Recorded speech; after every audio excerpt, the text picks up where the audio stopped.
This is the Untold American podcast, hosted by Dean and Jess.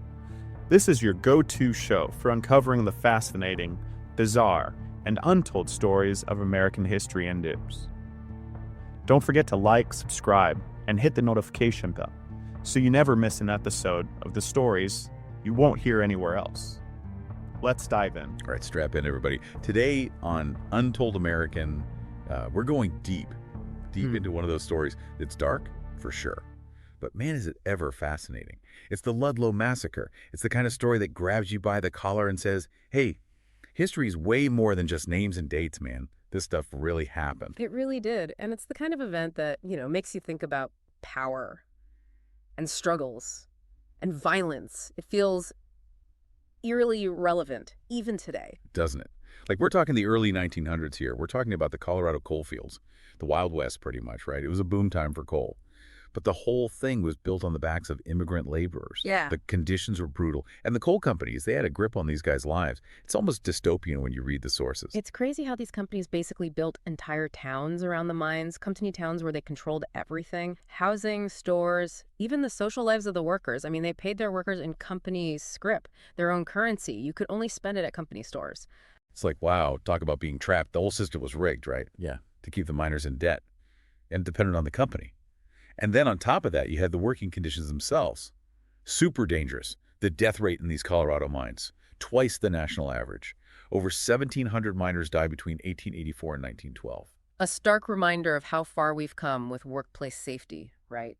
But back then, the miners didn't have many options. No kidding. Enter the United Mine Workers of America, the UMWA. They were trying to organize the miners, fighting for things like safer conditions, fairer wages. They wanted to get rid of that company scrip system, too. And they wanted the freedom to choose their own housing and doctors. Seems pretty reasonable, right? Totally.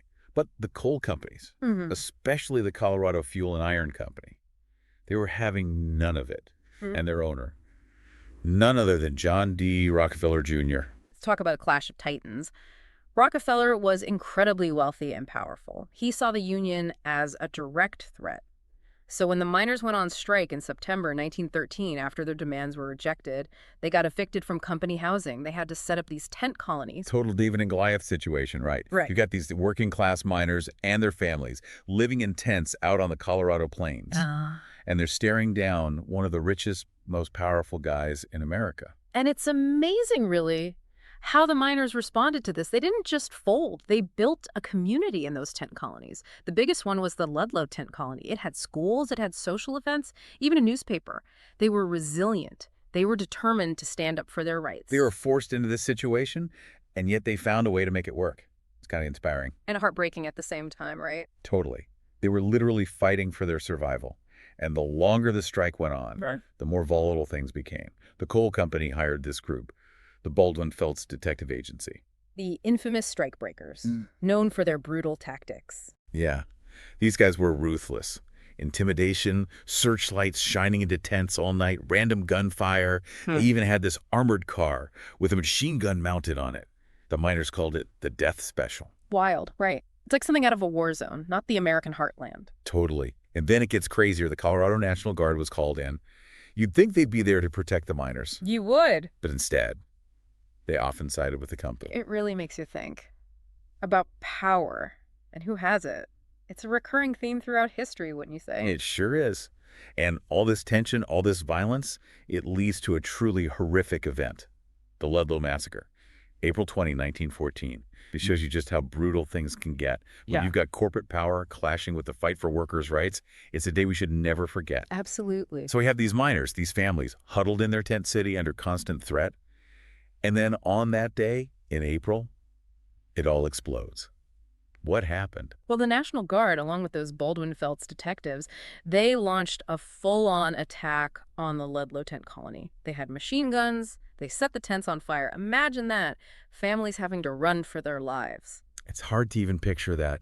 Women and children running from gunfire, their homes burning down around them. You think about a guy like Rockefeller living in luxury, and then you see these families. Talk about inequality, right? And to make it even worse, so many women and children, they were hiding in these pits under their tents, for protection. Yeah. When the tents caught fire, they got trapped. Oh, man.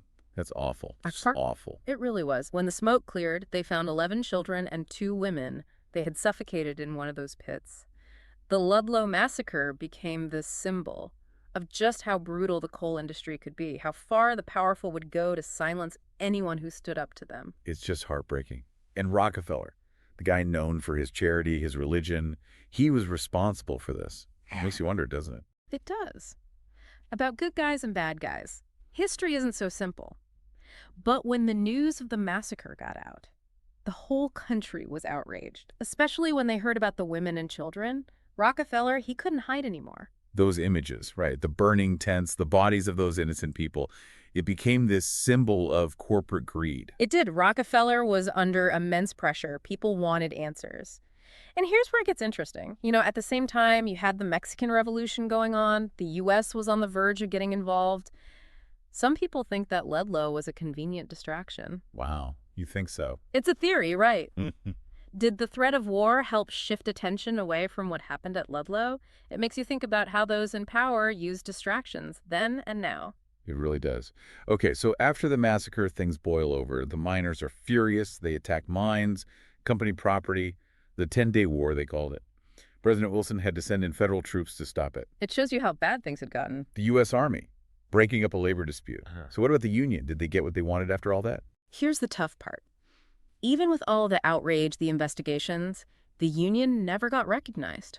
A lot of those striking miners, they were replaced. It's hard to hear that, all that suffering for so little. It's a reminder that change can be really, really slow, but that doesn't mean Ludlow didn't matter. You mean there were positive changes? Well, the public pressure was huge.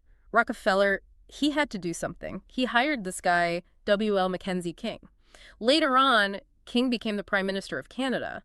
But back then, he was an expert in labor relations. He worked with Rockefeller to make some changes. Like what? They improved working conditions, set up some worker representation, made the company towns a little less awful. So better, but not a total victory. Exactly.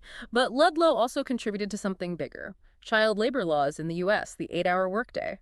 Ludlow helped make those happen. It's like, even though those miners didn't get everything they fought for, their struggle had a much wider impact. Definitely. Ludlow became this rallying cry for labor rights, for reform, for collective action. It's amazing how one event, as terrible as it was, could have such a huge impact. And it still does. The site of the massacre. It's a national historic landmark now, a symbol of the fight for workers' rights, not just here in the U.S., but around the world. A reminder that the fight for justice never really ends. I think that's the key takeaway here.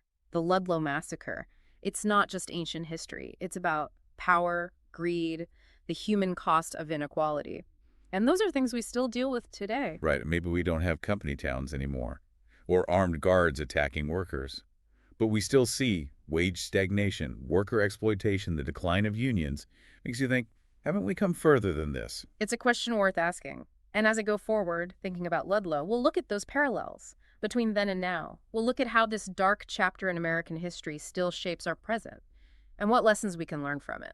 Okay, we've covered a lot of ground. For our listeners, what's the main takeaway here? What can we learn from Ludlow that matters to us today? I think there are a few key lessons. First, history isn't just something that happened in the past. It shapes us today.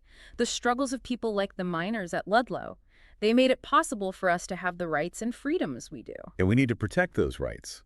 Be aware of what's happening. Speak out against injustice. Exactly. We can't be complacent. We have to be informed, involved, willing to challenge the status quo. So learning about history isn't enough. We have to use what we learn. Right. Another lesson from Ludlow is the power of working together. Those miners, even though the odds were stacked against them, they stood together. They show that ordinary people can make a difference. We're stronger together. Unions, social movements, community organizing, it all matters. And one more thing I think Ludlow teaches us: empathy.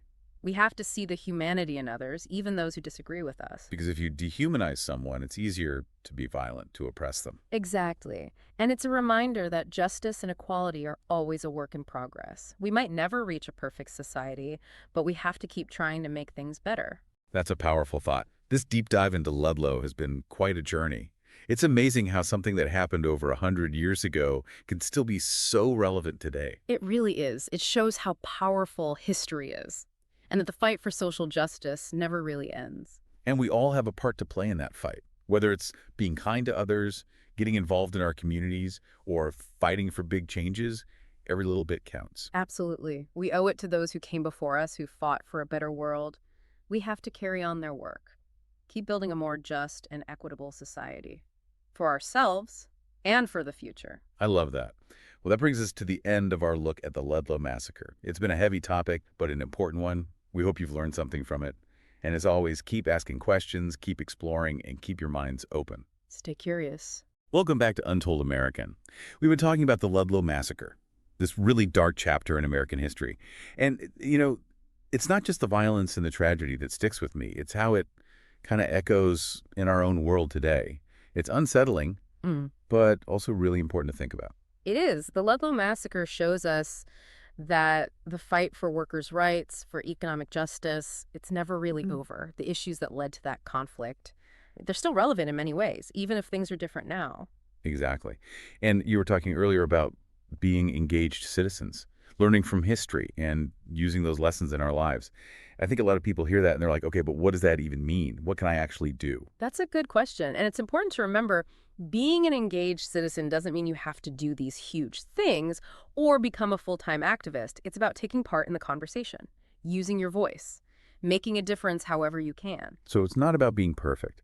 It's about just showing up and doing something. Yeah, exactly. And that can look like a lot of different things. It could be as simple as staying informed about what's going on in the world, talking about things with your friends and family, or maybe you support organizations you believe in, volunteer your time. So connecting with your community, finding ways to make things better. Right. And you could even contact your elected officials. Tell them what you think about important issues, or heck, maybe you run for office yourself. The point is, there are so many ways to be an engaged citizen. It's about finding what works for you. Finding your own way to make a difference.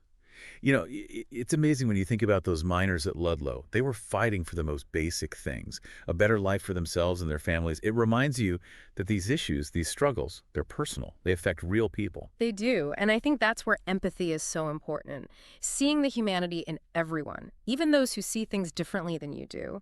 Everyone has their own experiences, their own perspective. It's about listening to each other, finding common ground, trying to understand the complexities of the issues. It's easy to just get caught up in the arguments, to demonize the other side.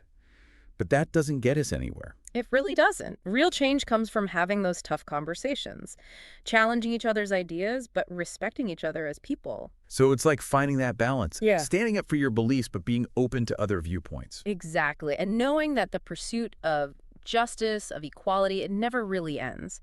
There will be times when things go backwards, challenges, but it's about staying engaged, keeping the momentum going, never losing hope. It's like that saying, the arc of the moral universe is long, but it bends toward justice.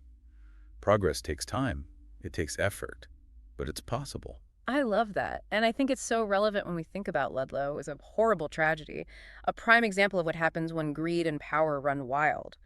But it also sparked change. It reminded everyone that even when things seem impossible, the fight for justice has to continue. And it's a fight we all have a part in. Small acts of kindness, getting involved in our communities, pushing for big changes, it all makes a difference. It really does. We're all part of this legacy. Those who fought for a better world before us, it's our turn now to build a society that's more just, more equal, more compassionate for ourselves and for the generations to come. Beautifully said. Well, that wraps up our deep dive into the Ludlow Massacre, a heavy topic, but a vital one. I hope you learned something today. And as always, keep those questions coming. Keep exploring. Keep your minds open. Stay curious. Until next time on Untold American. This has been the Untold American podcast with Dean and Jess. Thanks for tuning in. We hope you enjoyed exploring these untold stories with us. Be sure to like, subscribe, and share this episode with fellow history buffs and curious minds. Don't forget to leave a review. Your support helps us uncover even more fascinating stories. Until next time, stay curious and keep discovering America's untold tales.